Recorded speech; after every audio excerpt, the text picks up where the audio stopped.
that stub nose. So when I'm up close, I just put it up under your ribs. Bow! Big hole coming out your back. The little Glock, huh? Little Glock, that's good. Oh, I'm a revolver guy because they don't jam. Like if you put a revolver, it got explained to me once at the firing line in Burbank when I was buying a gun like 20 years ago.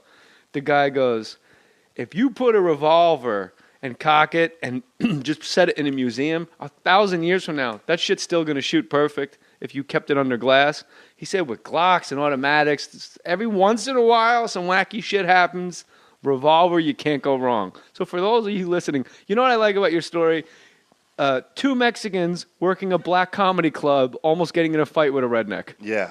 What the fuck's going on down there? Why didn't you just play the Improv in Houston like everybody else? You're working fucking Just Joking, an all-black comedy club. Yo, let's get some Mexicans up in here. You know, expand our portfolio, man.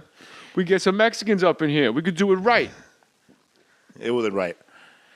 It was Empty Productions. No one showed up. An empty. That's a pretty funny title. Empty Productions.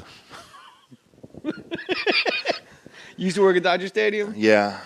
Barry Katz said the nicest things about you when he was here. He said before your sets on Last Comic Standing, he said he used to come up to you and say, "Undeniable, undeniable, be fucking undeniable, man."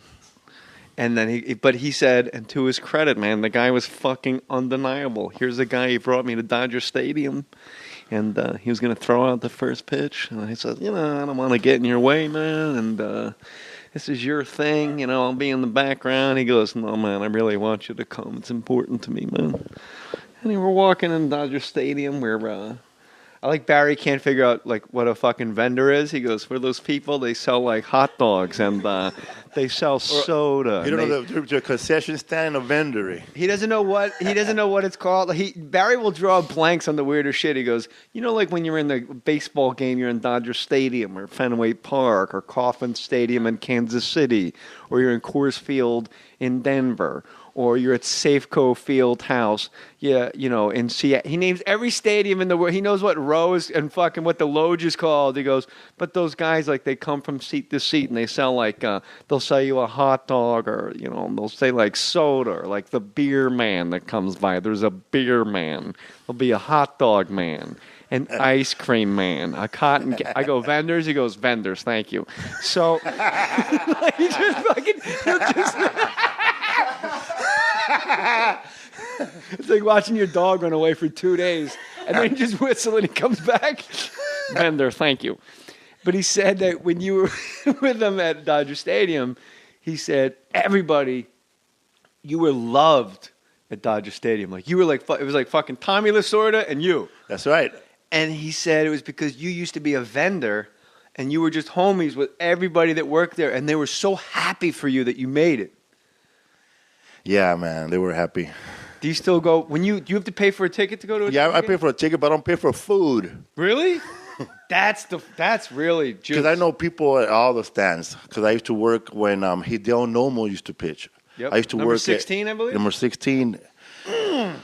I used to work. See, when Hideo Nomo came in, they thought, okay, Japanese are going to show up. Let's build a Yoshinoya in here. And I used to cook beef bowls and teriyaki bowls for all these people. They showed up, though, the Japanese. Deep. And Hideki Kuroda. And I'm trying to think there was... then they had Koreans. Chan-Ho Park. The guy that does not like practical jokes. No.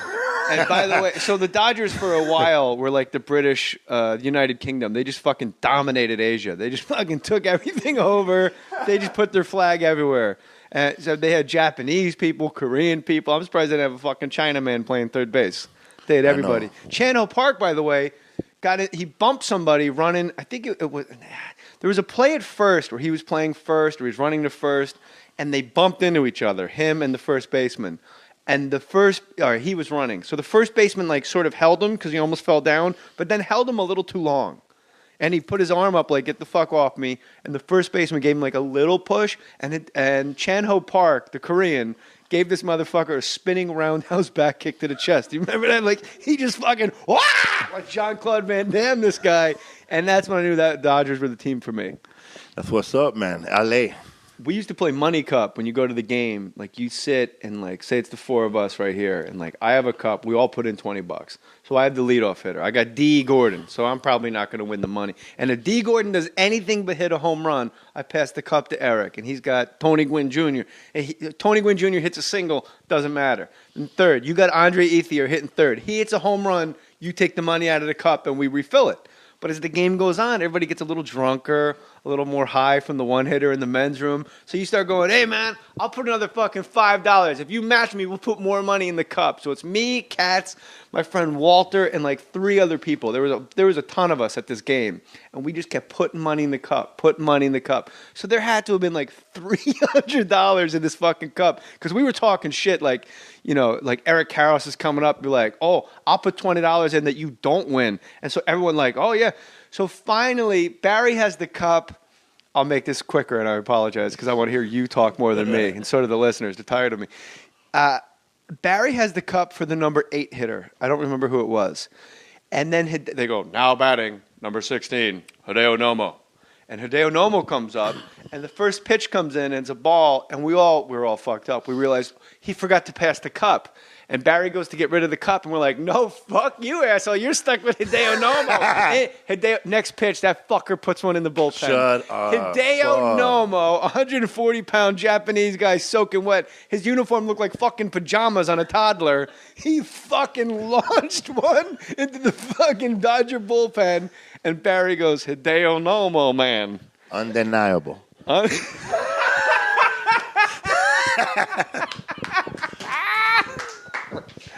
God, you want to hear something amazing? He kept saying that word, undeniable, undeniable, 100% undeniable, undeniable. There was a church at the end of my street, and I don't know what denomination it is. It's not Catholic. I don't know what it is. And you'll see it when you leave here. I swear to God, I took a picture of it, and I sent it to Barry. He left here, and I went to go pick my son up at karate, and the fucking, you know, they put a little message out front like, hey, John 3:15, I am the Son of Man. You know, like something that'll get you.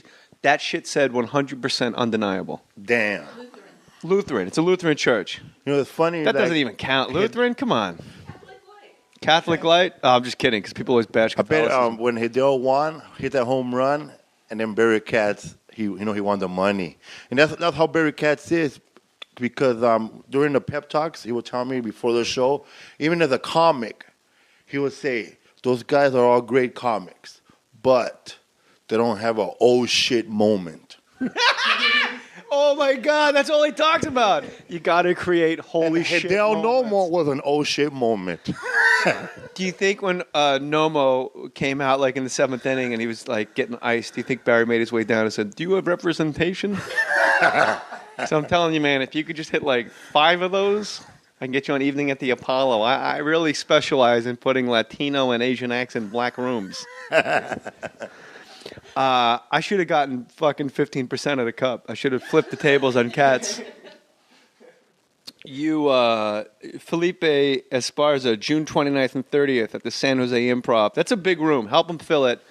And it's a really, really great room. It's an old theater. Old theater. Yeah. It really is like a beautiful, beautiful room. The only problem is with the San Jose Improv. Felipe Esparza, June 29th and 30th. Go see his ass at the San Jose Improv. Let him know. Put your name on it. Let him know Mohr Stories sent you. Fire him up. He's a good guy. He likes to talk to you. You sell merch? I'll be at the DC Improv, too, July 5th through the 7th, and Cleveland Improv. First time headlining there, July 12th to the 15th.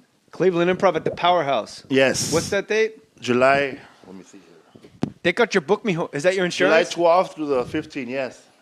All right. July 12th. Through Go the see 15th. Felipe at the Cleveland Improv, where I owe them a date because I canceled once because I had fucking pneumonia, but they don't really give a shit. Hey, there was one time at the Improv, at the Laugh Factory. I don't know if you remember. You were headlining, and I was visiting. I was just hanging out, but I got there afterwards. You and Ralphie May and somebody else got into a fight with a fan. No, because you were backing. It was a Harbor Heights Mexican gangbang. Yeah, but you guys were like backing up they were arguing with the parking guy, right? No, Ralphie was just here. Yeah, and we flush this shit out. He kicked my dog in the face. What? That's right. You hit the dog in the fucking at the office. Yeah, and he just was standing there high as fuck and saw a Rottweiler and thought, you know what? When I see Rottweilers, I instinctively want to kick them in the face. So that's the kind of mentality you're dealing with. Yeah, and then this guy, they were leaving, and then I made the mistake of going, we were saying, fuck you, and they were just still leaving. And then I went, fuck you and your set. And when I brought the set into it, everyone that was dragging them out was dragging them back in like, what'd you say? What? Fuck the set. What? And we punched this motherfucker in the face for 30 straight minutes. Fuck yeah. He was on PCP. He would, and Lee, that door guy, was blasting this guy with those fucking Joe Louis fists. Yeah, that was not the one now, the other guy, right? Yeah, the guy, he had he always had Kenny. No, it wasn't Kenny. It was this guy. If it was Kenny, that shit would have been over. No, he was black. Red? He looked like Deep Space. This motherfucker was black. Oh. This guy, Stephen Hawking, writes books about this motherfucker. He was black. Ralphie used to say, if you pour salt on his face, look like Deep Space. There goes my homeboy, Sleepy. Sleepy. You were poor growing up, obviously, because you grew up in the projects. Poor, man. You had it. Just do the. I'm just gonna ask you to do a fucking bit. I'm sorry, but it's too funny about when you burglars broke into your house. Oh, the burglar broke into our house. They couldn't find nothing to steal, so they woke us up to make fun of us. That is so. Man, you guys don't have shit, eh? Your wife is pregnant. That's a great joke. Then the cops show up. My dad started making up shit. Yeah, they even took our cable. They took our electricity. I like. They gave my wife a black eye. Damn. You're a prolific joke writer, and like your persona on stage is like a schlep, like a guy that's like, hey man, I'm just fucking fired up on grass. I don't even know what the fuck I just woke up. What time is it? What? There's a show. But you're a tireless worker. You write great material. That's a lot of hard work. You're really putting on a show behind the actual show. The real show is. You put in work, bro, on your set. Yeah, I used to go. I go up every day. Yeah. Before last time I was going up like 3 times a day. All the shitty rooms. It's like getting sober in AA. Like you got to go to 3 meetings a day, man. Yeah. And you're like, I don't want to go to 3 meetings a day. Well, you're never gonna get good. I went to 1 a day. No, that's not good enough. What the hell is it not good enough? I have a family. I can't be out for fucking 5 hours with travel, fucking listening to other people tell me about when they blew their dentist for Vicodin. At some point, I need to go home to my family and make them dinner, or they will take my kids away. You do a lot. You write a lot. Like you really write a lot. How do you sit down on purpose to write, or does just shit happen and you just try it out on stage? I sit down and I write the premise of whatever we're gonna talk about. Like if I talk about like if I want to talk about domestic violence. Always funny. I always write about the funny part. Like, how come the cops show up at the wrong time? They always show up when you're socking her. Yeah. They don't. How about an hour earlier when she threw away your fucking Tron collection? Or when she called me a fag in front of my father. She had to go. My mom was right there. Tap me. I'll do it for you. You know, the worst part of domestic violence is when you come back from jail and you see broken glass everywhere. And deep down in your head, you really feel bad about beating her ass, but you're looking at all the mess, you're going, I can't believe she didn't fucking clean, though. Seriously? She left that shit for you to come home to? Like, my dad will come home, man, everything's dirty. Like, he's pissed, right? He's pissed. But my dad's crazy. He'll look at everybody and go, all right, hey, who wants to go to the beach? That's his answer for not cleaning. We're at the fucking... This is why, you know, some comics, white people don't know why Mexicans look all dressed up at the beach. Because Mexican fathers are not like other dads. They don't plan shit out. Shit, you could be at church wearing your wedding dress.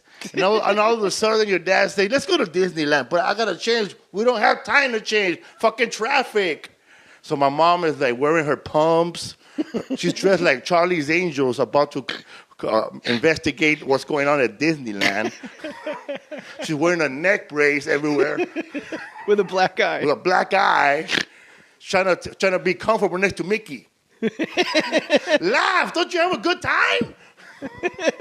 I would laugh when it hurts my neck. I like that your dad telling the cops what's missing named shit that isn't tangible. Like they took cable and electricity, like shit that you can't physically touch. That's hysterical. Like not a couch, not a TV. Like yeah, they took they fucking goddamn. That's fucking. They turned off our neighbor's cable.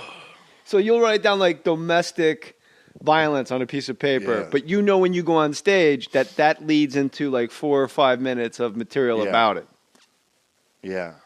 Yeah, they never come when they're throwing like a Michelob bottle that whizzes past your head at stub nose. So when I'm up close, I just put it up under your ribs. Bow, big hole coming out your back. The little Glock, huh? Little Glock, that's good. Oh, I'm a revolver guy because they don't jam. Like if you put a revolver, it got explained to me once at the firing line in Burbank when I was buying a gun like 20 years ago. The guy goes, if you put a revolver, comedy club, almost getting in a fight with a redneck. Yeah. What the fuck's going on down there? Why don't you just play the Improv in Houston like everybody else? You're fucking just joking. An all-black comedy club. Yo, let's get some Mexicans up in here. You know, expand our portfolio, man. We get some Mexicans up in here. We could do it right. It wasn't right. It was Empty Productions. No one showed up. An empty. That's a pretty funny title. Empty Productions. You used to work at Dodger Stadium? Yeah. Barry Katz said the nicest things about you when he was here. He said before your sets on Last Comic Standing, he said he used to come up to you and say, "Undeniable, Undeniable." be fucking undeniable, man." And then he said, and to his credit, man, the guy was fucking undeniable. Here's a guy, he brought me to Dodger Stadium, and he was going to throw out the first pitch and cock it and just set it in a museum. 1,000 years from now, that shit's still going to shoot perfect if you kept it under glass. He said with Glocks and automatics, every once in a while, some wacky shit happens. Revolver, you can't go wrong. So for those of you listening, you know what I like about your story?